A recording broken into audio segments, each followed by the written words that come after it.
Hi, I'm retired NYPD Detective Vic Ferrari, and welcome to NYPD Through the Looking Glass podcast, where you get unique insight into the New York City Police Department.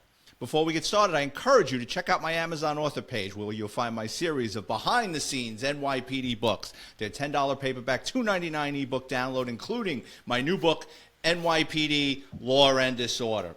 My books make great $10 reads and are available on Kindle Unlimited.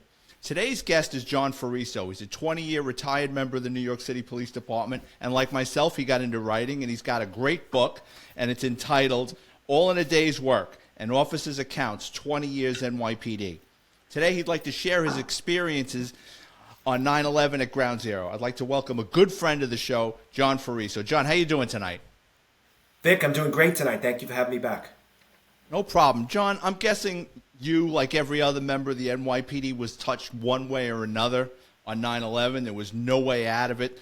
They were either first responders that day, aided in the recovery effort, sifted through the rubble at the Great Kills landfill out in Staten Island, provided security around the perimeter. No matter where you worked, there was no way around it. It touched every member of the NYPD one way or another. John, you were working that day. Tell me how it affected you. Correct. It definitely affected me. I think about it every day. All these years later, I'm still thinking about it. Not in a negative way, because I could deal with it, but there's something that triggers the thought every single day. Because for one, it was a very clear day in New York City. The weather was absolutely perfect. So it was sunny. It was not hot. It was absolutely perfect day. So now when I'm in Manhattan, I still work in the same area, and if I see a plane flying by, if I see a crowd of people coming out of the subway at once, a loud explosion, or construction on the side of a building seems to trigger my memory. But I think about it, but I believe that's why I probably decided to write about it and offer it for free online, my story, because I feel like my story is interesting, should be told, and there's a generation of people that need to hear firsthand account of it, whether it's me or other rescue workers that were there, witnessed it. They don't need to see the Hollywood version. They don't need to see the toned down version. They need to hear exactly what was going on that day. So you were in Manhattan that day. I was up in the Bronx. I came later, as I've stated on the podcast weeks ago, that I was down there about 1:30. You were, how far were you from it? Half mile. Okay. Did you guys go down there was there a call from One Police Plaza, your lieutenant, you, and the detectives that worked there? Did you caravan down there? I mean, how did you wind up down there on that day? My office was at One Police Plaza that day. So okay. My window faced the towers. Every morning I would walk to work and I would see the towers and the shadow. And as a New Yorker, we know those. We call them the Twin Towers. To me, it's still the Twin Towers, even though they're not there. The shadow that loomed over the city. The large building that you could see from other boroughs, 2 large buildings at the time. So I walked in that morning, I went to my office in One Police Plaza, and I was doing some type of data entry work before I got promoted. It was a very mundane assignment. I didn't know that I was going to be thrust into this, but I was doing the assignment, and I remembered that morning that my supervisor was questioning reports I did, that I needed to enter them differently or faster. I can't even remember to this day what he was talking about. So I was like, yeah, boss, yeah, the reports. I'll take care of it. I was sure, I'll take care of it. So it was September 11th. It was about 8:20 in the morning or whatever. And I'm entering the reports. I'm typing. And my mind's going, I got to talk to this lieutenant. I can't just let this slide. I got to talk to him before lunch. I got to talk to him. And then as I was sitting there, I heard this sound. It was not exactly an explosion. It sounded like someone took a giant rock and dropped it into a hollow container, like a echoing boom sound. And it shook the building. So I jumped up out of my seat, and one of my supervisors looked at the window and yelled, "You got to see what's going on outside." So we all ran to the window. That's what we did. And I ran to the window, and I looked up. I saw one of the towers, like I said, a half mile away. We had a direct line of the towers. So I saw one tower with a giant hole in it, with black smoke coming out and going up into the sky directly. And I saw papers shooting out like a confetti, just papers shooting out. And I said, that was not an accident. This was a bomb that went off in that building. I just couldn't believe it. So I stood there and I watched it for a minute or two, and I said, "This is before cell phones. I didn't have a cell phone at the time." So my wife worked in Midtown Manhattan, so I said, "I got to tell her what's going on." And this phone call was an interesting part of my entire story. So I run down the stairs at One Police Plaza. There's a payphone in the lobby. So I went to the lobby, caught her in the payphone, and like I said, this is a big part of the story.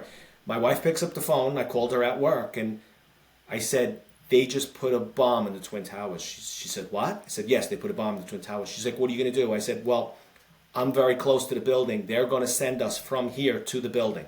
I said, "After I'm done at the building, I'll call you back." So I said goodbye and I hung up the phone. And I went upstairs and I forgot about that phone call I just made. So I got upstairs and I was watching, and as I was watching the one tower, I noticed the helicopter came by, and I'm like, wow, the helicopter's going to save people. And then said, there's no way. I don't think anybody can be saved from that. So as we were watching, I was watching some disturbing stuff. I was watching people actually jumping and falling from the towers. So I couldn't watch it any This is further. from your vantage point at One Police Plaza? This is from One Police Plaza. I was watching that happen. What floor was what floor of the building were you in at One Police Plaza? I'm not exactly sure. I believe it was the 11th or 12th floor. Okay, so you're high enough. Okay. Yeah. So I couldn't watch that. It was terrible to watch because I thought it was debris from the building at first. And I wrote about that a lot more extensively in the book. I don't want to get too upsetting with that. So I had to get away from the window. So I walked away from the window, sat down at my desk, and just got my composure. And I was sitting there, and of course, you have to go look back. So when I went back to the window, I watched, and I saw something coming from across the water.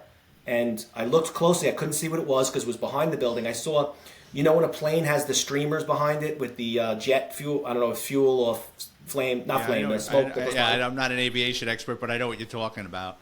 I saw that coming from across the sky. And I was ready to say, what is that? And I saw it hit the back of the building. And then after it hit, it immediately shot out the front. So I saw flames and parts of, I didn't know it was a plane at the time, shoot out the front. And then there was a giant rumbling sound. And it was the eeriest sound. It was a rumbling, and it took a few seconds. And when the rumbling sound hit One Police Plaza, our window started shaking. And I just was staring at it like I was in a bad movie. And I couldn't stop. It's like a sonic boom because he probably got that plane up to a speed that he broke the sound barrier, because I think the sound barrier is around 500 miles per hour. So he probably maxed that thing out to whatever that plane could do. That's probably what you got hit with, like a shock wave. Yeah, because it took a few seconds for that sound to hit. And it, like I said, it rumbled the building. And it was surreal. It was like watching a movie or something. And then, so I yelled, "We got to get out of the building," because I assumed whatever hit that building was going to start hitting the rest of the city. So I ran down the stairs into the front of One Police Plaza, and I watched everyone starting to flee out of One Police Plaza. And then once I got outside, I didn't know what to do. What do you do in that situation? I wasn't even in uniform. I was, wearing my khakis and my shirt. I had my 38 under my shirt, had dress shoes on.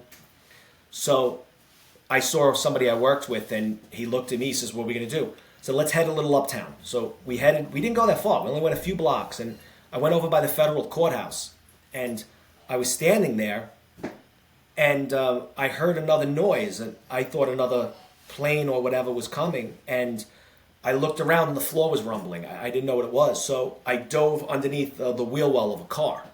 And as I dove under the wheel well of a car, a woman either was already there or she dove after me, but she was like, we were face to face on the floor. She was an elderly woman, and she had a look of fear in her face. And once again, I couldn't stop but not look. So I turned around, and I saw debris coming from Lower Manhattan up the street. And it was coming up the street, and as it was coming up the street, it was going into the side streets. So a guy standing there said, "Oh, it's just the subway moving." And I'm like, "The subway?" And then he looked, and he saw what was actually headed. He saw what was heading his way. This guy had a briefcase. This guy took off with speed. So he ran, and then I saw the smoke coming up from down the block. So I figured, I'm not going to get overtaken by this. I got to go. So I got up, and then I lost the guy I work with in the crowd because he started running. And then I eventually ran more uptown towards Chinatown. And I was waited there for a little bit. And yeah, and then when I was in Chinatown, I started to talk to the people in the street, and I noticed that everybody was heading north. But, I'm a cop. All my coworkers are at One Police Plaza. I can't go any further. I got to go back. So I turned around and I started walking back towards Lower Manhattan. And this is where my memory is triggered even to this day, because there was walls of people heading in my direction, and I'm the only one walking this way. Right. So, You're like a salmon going upstream. yeah, and I'm walking, and people were actually parting and letting me go through. I guess they figured, all right, this guy's going downtown. So I saw people walking, and then as I saw one woman that worked in the building, I said, what's going on in One Police Plaza? She goes, they evacuated the building. Everybody ran out. So I'm like, okay, let me go back to that area and find somebody I work with. So as I was walking, the federal court officers came running up to me. They're like, you can't go any further. And I took out my ID, which was under my shirt. I took out my ID. They said, okay, go ahead. So they sent me behind the courthouse. And what's funny is at that same time, somebody was trying to get in the courthouse to get his laptop because I heard screaming. I didn't know, why is somebody screaming in this? So some guy was trying to get in the courthouse. The court officers threw him down the stairs. The guy Oh yeah, the fucking world's coming to an end, and this guy wants his laptop.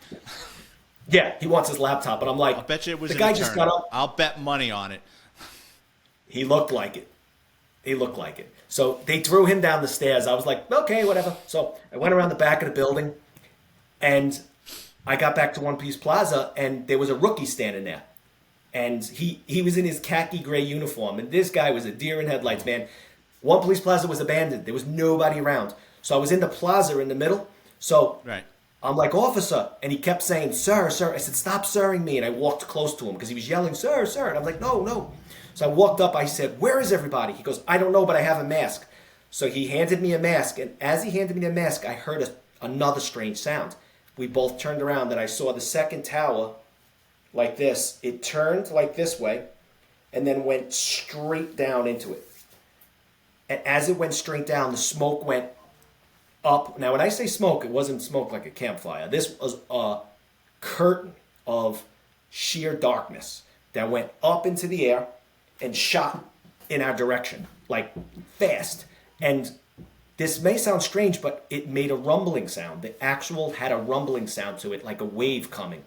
And it was rumbling, was getting louder. So I took off running again, and I had the mask in my hand. So I had the mask in my hand, and I started running, and I ran around the side of One Police Plaza, and once again, I couldn't stop. I had to turn around.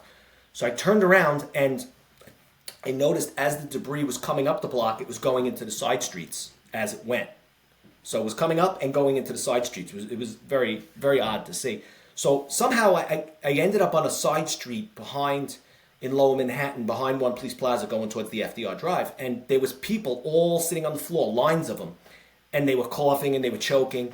And I walked through it, and I was like, what just happened here? And as these people are there, I see a line of pigeons walking. Just pigeons. They must have flown from Lower Manhattan and into that area. And I say Lower Manhattan, they were very by the towers. So the pigeons were on the floor walking. So I saw these pigeons, and I had to walk around them. And then I saw these people sitting on the floor, and EMS was there. There was 2 EMS trucks trying to give oxygen to everybody that was sitting there. So I don't know the situation, what was going on with the oxygen, but I remember a woman came up to me and she said, I'm pregnant. I don't want to have my child here. And I was like, okay. So I said, EMS, can you please talk to her? So then they were calming her down. And as they're calming her down, they're giving people oxygen. There was kids from the high school with the oxygen masks on. So I said, listen, I can't stay here. I got to get back to One Police Plaza. So I walked back to One Police Plaza, and I remembered I was gauging the buildings around me, that if they fell, would I be able to get away from it as I was walking. I gauged that, and I also gauged if another plane hit, would I be able to get away from it in time if they fell. So when I made it back to One Police Plaza, I saw nobody was in uniform. I saw 3 guys that I could just tell they were cops from looking at them. So I walked up to them. I said, what's going on? And they all said, we don't know what's going on. We're just standing here. So as we were standing there, more people started seeing us and walking over. It was like a war zone where a battle just happened and there was only a few people left. So there was like 4 of us there. And I see a woman running towards us with high heels on. So she's running. Her heel breaks. She falls directly on her face in front of us. We were like, whoa. So we go to pick her up. 2 female cops came and picked her right up. The woman broke her glasses, hit the side of her face, the concrete. She got up and she just kept running with one heel on. So we were like, I guess we're here. So one of my supervisors came out and he said, John, where have you been? I told him I headed uptown and came back, and he said, we were very concerned where you are. I says, no, I'm all right. So I did find my other coworker that I was with who ran from the crowd, and then we had no direction of what to do. We just set up a perimeter. We made a decision. Set up a perimeter around One Police Plaza. We had no direction. The rumor mill was flying. There was rumors going around that were comical of what was happening. We just set up the perimeter and we waited for orders. And it took a while for the orders to come down to even for anything to do because the power was out, the telephones were out. We found this all out later. I never watched any of this on television. I didn't see a television. I was too close to watch TV. I was too close to watch TV. No, I saw regular New Yorkers just driving cops in cars down to Ground Zero. We didn't know it was Ground Zero yet. I saw a cop on the back of a Harley Davidson holding his hat. I saw city buses with just cops off, I don't know if they were off-duty, on-duty, jumping inside. I let fire trucks and EMS down. I just started directing traffic is actually what I started doing because at the barriers, people were pulling up full speed. I got to get through. So we'd open the barriers, let them through. And as I'm letting them through, other people are coming in the other direction with debris flying off the top of their trucks. So I'm letting traffic one way and the other, and I'm standing in the middle, and I got debris flying in the air, and I'm like, my gosh, this is a crazy day. I mean, what's going on? And then as I was there, I heard another sound, and it was a rumbling, and I couldn't describe it. I looked up, it was fighter jets that came over the city. So we actually cheered the fighter jets as we saw them. And I could not believe that I went from 2 hours earlier eating breakfast to this, to fighter jets flying over the city. And we cheered the fighter jets, and they circled the city, and it was a rumbling sound from very, very high. And there was a strange smell in the air. I did construction, so I smelled burnt wires and concrete. That was the smell I smelled, burnt wires and concrete in the air. Yeah, it was all that jet fuel. Yeah. And then the wall of smoke, I don't know if it was the wind. There's a lot of videos of this, but it took it right around the Brooklyn Bridge. The wall of smoke was covering the Brooklyn Bridge. I didn't know this at the time, but my wife had fled her office and she went to 59th Street Bridge and ran home from there. Now, remember that phone call I made? As I'm watching the Brooklyn Bridge, I'm watching smoke going by. Every once in a while, the smoke would break apart. And once again, this is not a campfire smoke. This was a wall, a sheet of just debris in the air. I watched people in between the crowd, and I'll say it. Something was telling me, just run, go over the bridge and go home. And then something was telling me, you can never do that. And then the pull to leave that scene was immense. Like I used to read books about guys that went off to war and all they wanted to do was just go home. Man, the desire to get away from a bad situation and get home to your safety the pull was immense. And I couldn't do it. I couldn't leave. So I just directed traffic with no direction. And then I said to myself, John, what did you do? You told your wife you were going to the towers. So I said, I got to call her. I called her. I couldn't get on the phone. Everything was dead. I said, oh my gosh, I told her I was in the towers. So that was on my mind. It's like, I have to get, this is before cell phones, and I didn't know anybody with a cell phone back then. Well, even with the cell phones, because there was cell phone towers on the Twin Towers, so when they went down, cell phone service basically went out in most of the 5 boroughs. Yeah, I would find out later that people were calling my office and the phones weren't working. They were looking for me.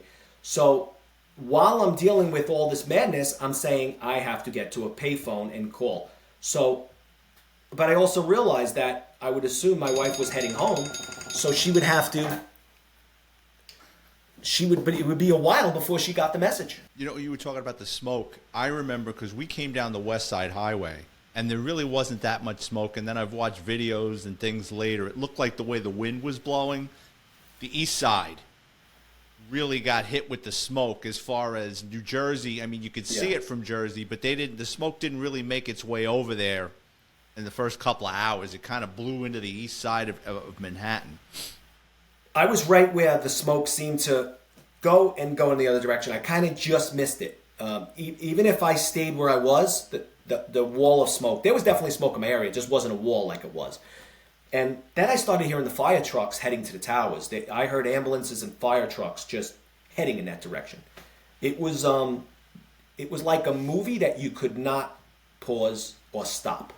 That's what I would describe it as. Yeah, and you're right. Like they really didn't know what to do with us. Like I said, I was down there by 1:30, and they still didn't know what to do with us, and they just marched us in, and we were Yeah. just walking around, and there was nobody to help, or I mean, it was like the last minutes of the apocalypse. We were just walking around in dark, like a twilight of darkness, with all this debris around us, and nobody knew what to do with us. We just stand here, go there, and then Yeah. I got dismissed. They kept us there. I was there from 1:30 in the afternoon until probably about 5:30, 6 o'clock in the morning. What time did they finally figure out you were there? Because you know the way the job is. Someone's going to ask you your tax number. Where does this guy work? You know, now they're going to start figuring things out. How long were you there for? When did you get dismissed? Oh, we were the abandoned post. I read later in a book that they were going to make One Police Plaza a staging area, and someone advised them not to because they felt it was on the list of terrorist attacks. So we were really forgotten about post. So we just made our decisions go as the day went. So we had the perimeter, and every once in a while somebody would walk up, and we had a frantic woman needed to get through, but some other cop was talking to her, and I know they were at one point yelling at each other that she couldn't get through the crowd. And a guy approached me and said that his son had an appointment at the towers. So I'm like, okay. So I guided him around the checkpoint, but I told him how to get down there. But I said, I don't know where you're going to go because, the wall, you could see the flames from where we were in the distance behind us. And, like I said before, you keep turning around and you keep looking at it, and the wall of smoke would break apart at times, and at times I saw the jetting of the steel coming up, that Yeah. footage of the steel, and I didn't know what it was at the time, but I kept seeing that. Same thing. I saw that, and I was like, what the hell is that? And someone said it's Yep. the facade of the building. Yeah, it's It just embedded itself in the ground. it was sticking up like fingers, and Yeah. that was the only thing you could really notice at that height that was there. And then what happened was the day went very quickly. What I eventually talked to like 3 people who relayed the message to my wife that I didn't go to the towers and I was okay. So she had gotten home, and I had also left a message on my answering machine with quarters in the phone, if you could believe it. That's what I was doing. And then, so I did all that. And once again, I was close enough where there was no television and I couldn't watch it. So everything I saw was a direct view of it. So as we were there, it started to get dark. And I think ESU came out with some generators behind us, if I remembered, because there was some lights. But there was a orange glow coming from Lower Manhattan, which were still the flames. And the night sky was clear, and this orange glow would just emanate from Lower Manhattan. And like you said, it was like an apocalypse. Like you look downtown, and you just couldn't believe that all this destruction happened half a mile from where I was standing. Yeah, they were underground, supposedly, there because the World Trade Center had a huge parking lot, but below ground there was a subway station, a train station down there, and I remember them saying that they had to get structural engineers because there was underground fires down there. And I remember by the second day there were people from all over the country. I remember there was a woman there, a police officer, a fire lady from Missouri. They had all the cadaver dogs running around. And again, you hear all these rumors and stuff, but I remember hearing that a couple of those cadaver dogs went down some of those crevices, picked up on a scent and never came out. So Wow. there's a lot of stuff that went on that people don't realize. But you're right, there were fires that went on for days, I think, underground. I think the playbook got thrown out the window that day. There was no, there was no playbook. No matter how much planning they did, the first few hours, it was just everybody do what you need to do at the moment, and which is pretty much what everybody did. And it took some time, but we didn't get dismissed till later in the evening, because it happened at 8 in the morning. I was already at work an hour, and we didn't get dismissed till close to midnight. Then they sent the midnight cops in. So by the time we got relieved, the people that were relieving us had just showed up to work. These were probably like 4 to 12 of midnight guys. That's the only thing I could think of. But we got relieved by a fresh group of people. But we had been there from 8 in the morning till midnight. And we didn't get nobody, they didn't send anybody to help us. Whoever was at One Police Plaza, we made do with which was just really letting the emergency vehicles in and out and securing the perimeter. Before they sent you home, did they do the whole decontamination thing? Absolutely not. Well, listen, you didn't miss much because I got to stand in like it was like a wash tub. I stood in a wash tub in my uniform, and there was some guy from God only knows what unit, and he's like, "All right," and he's like spraying me down. I'm getting soaked, and I go, "What is that?" He goes, "Water." I said, fucking, I could have done that myself. He goes, "Well, run your clothes through a washing machine and everything." During all this chaos and all that was going on down there, you ran into a woman with a parrot. Oh, that. Yeah, I wrote about that in my book. Now, my short story. You know, cop humor never ends. And even on a day like 9/11, there had to be something funny that happened. So she didn't have the parrot. What happened was she kept coming back to my checkpoint. And anyone who's worked in Manhattan knows the frantic Manhattan woman. Now, think of the frantic Manhattan woman that day. And that's who I am. Wait. So what John's trying to say is, when you work parades or demonstrations in Manhattan, they'll tell you can't let anybody through this block. And it always happens in Manhattan. It doesn't happen in the Bronx. It doesn't happen in Brooklyn. It doesn't happen in Queens. It doesn't always necessarily have to be a woman, but people from Manhattan. It can be a guy. It can be a guy. Whatever's on their mind or wherever they have to go, someone they have to see, it's the most important thing in the world. It's life and death, and they don't like being told no. And it's not, cops really don't want to argue with people. They really don't. They want to go home. I mean, yeah, there are some guys that are power hungry, but for the most part, if you're told, listen, don't let anybody come on and off this block, and like John's saying, you come across these people, and when you tell them no, just everything turns to shit, and they want your shield number, and they're going to report you, and their world just comes to an end. But I'm sorry, but go ahead with the woman with the parrot. Yeah, so I had already dealt with a reporter before that. So I kept getting a reporter, kept showing up, and I didn't know she was a reporter at first, but she was animated about getting through. She was going to talk to anybody until she kept saying her car was destroyed or some story. I'm like, well, your car's destroyed. You can't go anywhere. So I saw her later with a camera, and I was like, oh, this lady's a reporter. She's trying to sneak to the scene. So I was very skeptical about people that show up. So a couple of times, this woman, she was like, I got to get to my building. I got to get to my office. She kept saying her apartment or her window. And I was like, you can't go downtown. I was like, everything's destroyed. She's like, no, I have to get to my apartment. I have to get my apartment. So I'm like, well, maybe this woman's got an emergency here. So as I'm talking to her, I said, you cannot go downtown. You have to leave. Goodbye. So she leaves. She comes back screaming at me again. I need to get downtown. I said, you can't go downtown. There's no place to go. I cannot let you through. You can't go downtown. And she even mentioned the building. It was pretty close to the towers. So then she's standing there. She stops. She turns back around, gets right in my face. She goes, my parrots. She starts screaming about her parrots, like over and over again about her parrots. She goes, I have to open the windows. They can't stay long inside the apartment like that. They're all alone. So I'm like, what, lady? Your parrots? I go, I have everything going on right now. You're talking about parrots? So I started yelling at her, and then a crowd comes around, and I'm yelling at her, and I'm screaming parrots back at her. So people are like, I don't know what's going on here. So basically, the lady at the world had to stop for her at that moment because she had to get to her apartment for her parrots. So I didn't let her through. I don't know how she got back to her building, but she was not getting through where I was. I will bet you somehow, some way, she got through and got to those parrots. Because they're relentless and they won't stop, and that's why she kept coming back, because she was hoping you had your back turned or another cop would be standing there that would just like, all right, you know what, you want to roll the dice with your life, go in there and get your fucking parrot. Pretty much, yeah. Yeah, and I'm an animal lover, and I get it. Yes. But and those don't parrots live forever?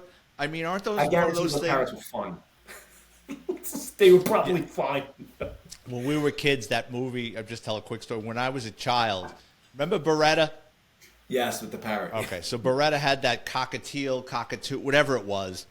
And we were kids, and we thought it was cool. And we were pestering my father about my brother and I wanted to get one of these exotic birds. So we went out to Jersey, drove all the way out to Paramus. There was some mall out there that sold fucking exotic birds. And it was expensive. I remember that much. And my father really wasn't thrilled about spending this money on a bird that he knew my mother was going to have to pick up bird shit all day long, right? And the thing would bite you and stuff. But he was almost going to buy it. And my father asked the guy, goes, how long do these things live? And he goes, well, if they're properly maintained, this thing can live anywhere to 80 to 100 years. My father goes, that's it. Let's go.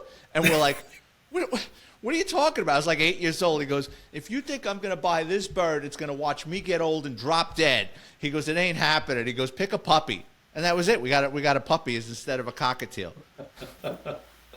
That's a good parrot story. Yeah, I know they make a lot of noise too. They're very loud. Joe, where can people find that story you wrote about your experiences 9/11? Is it a blog or is it on a website? It was originally published in a local newspaper online for the 9/11 anniversary. So it's called In a New York Minute, and offers eyewitness accounts of the events of September 11, 2001. So you can Google that and you can find it online, or you can go to my website, ferrisinvestigations.org, and it's right there on the website. And it's free.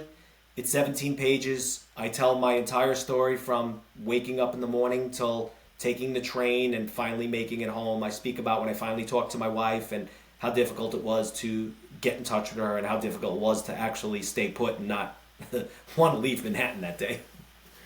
At what point, so you go home probably about midnight the first day. At what point do you go back to regular work as opposed to standing at the perimeter of Ground Zero? Because I was probably the first 2 weeks I was there steady. What about you? Well, I had taken the train home with someone who lived in my neighborhood who worked in the building. So we took the train home and we did a little walking and everything. And I got home and, when I got home, it was odd because my wife was staying at family at that moment. She was in the home. So I kept hearing sirens, and I didn't know why I was hearing sirens. I kept looking at my window, and I kept hearing sirens. So I went up to my bathroom, and I heard the sirens, and I opened the window. There was nothing going on. I shut the window. I says, my gosh. I said, I heard so many sirens in my ear all day long from directing the traffic. I couldn't get it out of my mind. I couldn't get that sound out of my head, the sirens just passing me. So it took me a little while to go to sleep. I laid in bed, and I stared at the ceiling, and it was surreal. The images of the people at the towers I saw jump were coming back, and I could not sleep. But I knew I had to. There was no shutting down. There was no calling in. That was it. I was soldiering on. So I went to bed. I got up early, and I think I was in front of my house at 6 a.m, and I was waiting in front of my house. I was waiting to get picked up by the same guy, and that orange glow I could see from my house. I could see it from the direction of Manhattan. I saw the orange glow because it was just lighting up lower Manhattan, and I smelt the distinct smell still of the burnt plastic in there. So this guy I work with picks me up, and I get in the car, and I go, Phil, I got to ask you a question. He goes, what? I go, are you hearing sirens? He goes, oh my gosh, I've been hearing sirens since last night. So he was hearing sirens too. So we drove back to work, and I remembered that once I got on Queens Boulevard, it was getting empty. The whole boulevard was empty. There was nobody out. It was odd. It was the streets were empty.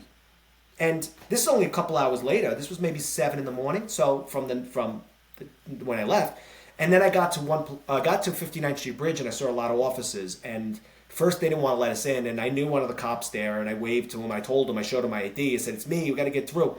So I went through, and then we got back to One Police Plaza, and sometime over the night they started parking all the destroyed police vehicles there. So there was police vehicles that it looked like somebody went inside of it, tore the whole thing up, and broke all the windows and left. There was cars with debris on top, this and that, cars all over the place, so we couldn't park. So we parked near City Hall, and I remember the National Guard was there. So as we're parking the car, I see 2 National Guards guys walking towards me. I says, man, this is crazy. I never expected the National Guard in the city. Took my ID out again, and I told them. I said, listen, I work at One Police Plaza. So, and as I was walking, I was kicking my feet. What was under me was stacks of burnt papers. Just burnt papers. Yeah, I remember that. And I picked up a paper, I looked at it, put it in my coat pocket. I said, I'm going to save something from this. I still have this paper to that day, and it's got wording on it. I have a work order from Cantor Fitzgerald that was just flying around. I grabbed it, and the same thing. I shoved it in my pocket, and I got it at home somewhere. The paper's on my website. I'm trying to decipher where it is. Somebody said it looks like a test for a like an electrical exam or something. It's definitely mechanical because it talks about mechanical stuff. And it's perfectly burned around the edges. But that's how I found it. And it's in plastic and I have it saved. Tried to donate it to some museums. They weren't interested. I'm like, all right, if you're not interested, then it's going on my website and it's mine. And so I went back to One Police Plaza and I saw everybody was back the next day. And it was not back to normal, but it was there. And I went back to my office, and as I looked out the window, the same window I had seen the collapse and everything, once again, the smoke, I saw the rescue workers on this giant like anthill of a debris field. And they were on top of it, and those metal was still jetting out. And every once in a while, the smoke would clear, and it would be clear. And you were like, and then the smoke would just come back. And the fires were smoldering as they were working. So those guys working there were real heroes to go there and dig through that. They were the professionals at that moment. I'll tell you what, and I always say it, that the construction workers and those iron workers and those heavy equipment operators, they don't get any credit. And I mean, without them, there'd still be a mess down there. I mean, if it wasn't for those guys getting that steel and rebar out of the way, I mean, and they're getting cancer just like the cops and the firemen, you know. So, I mean, those guys, hats off to them, because if it wasn't for them, it would still be a mess. Yeah, when I went back outside, I started directing traffic again. And this time, trucks of iron workers were pulling up. And they were like, we're going to the scene. I'm like, all right, what do you got? They're like, we got stuff to cut steel. Where do we go? And I'm like, well, I don't know. All I could do is let you downtown. I don't know. You know, once again, we weren't really given any orders. So we were sending them down. And then I noticed the supplies started coming into the city, which were cases of water, cases of Snapple, everything. I mean, at one point, I think somebody walked up to me and said, go to that rooftop. They're going to cook for you up there. I was like, what? I thought he was joking, but looking back now, I think he was telling me the truth. The building was cooking, and they invited me on the roof, like people that lived in the building. I thought he was joking at the moment, but I really believe it, that he was inviting me to lunch on the roof with these guys. But, you know, I just directed traffic, and I still did what I could at the moment, and it was still unbelievable that all happened the day before.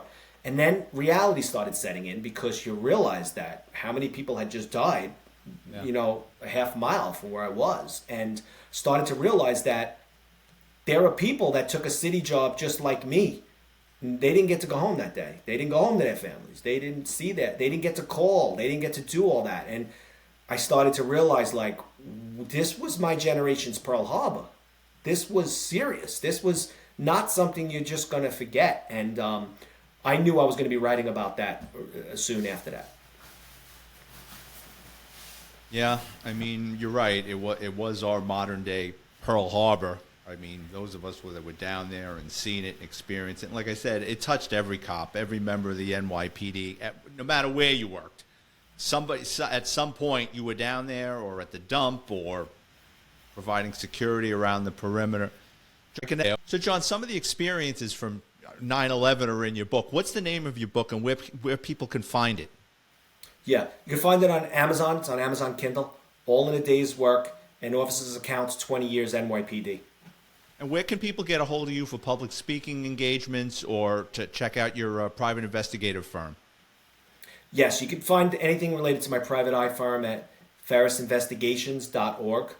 My 9/11 story is on there, which can be viewed. All the podcasts I've been on are on there. Information on my private eye work. And my email addresses are on there. If anyone would like me for any type of speaking events, they could contact me via there. John Fariso, thank you so much for being on the show tonight. And as always, I want to thank everyone for tuning in, especially my friends in Staten Island, New York, Tulsa, Oklahoma, Manchester, England, Brisbane, Australia, Frankfurt, Illinois, and Knoxville, Tennessee. And when I was a kid, my parents took my brother and I to the 1982 World's Fair in Knoxville, which was like a big, I don't know what it was, but it was fun. If you enjoyed the content, please check out my Amazon author page. Type in my name, Vic Ferrari, like the car, where you can preview all my books for free, including NYPD, Laughing in the Line of Duty. If you work in law enforcement or have an interesting criminal background and would like to be a guest on the show, please drop me a note on Twitter or Instagram at VicFerrari50. On YouTube, please hit the like and subscribe button. Thank you, everyone, for tuning in. I'll have another episode out next week.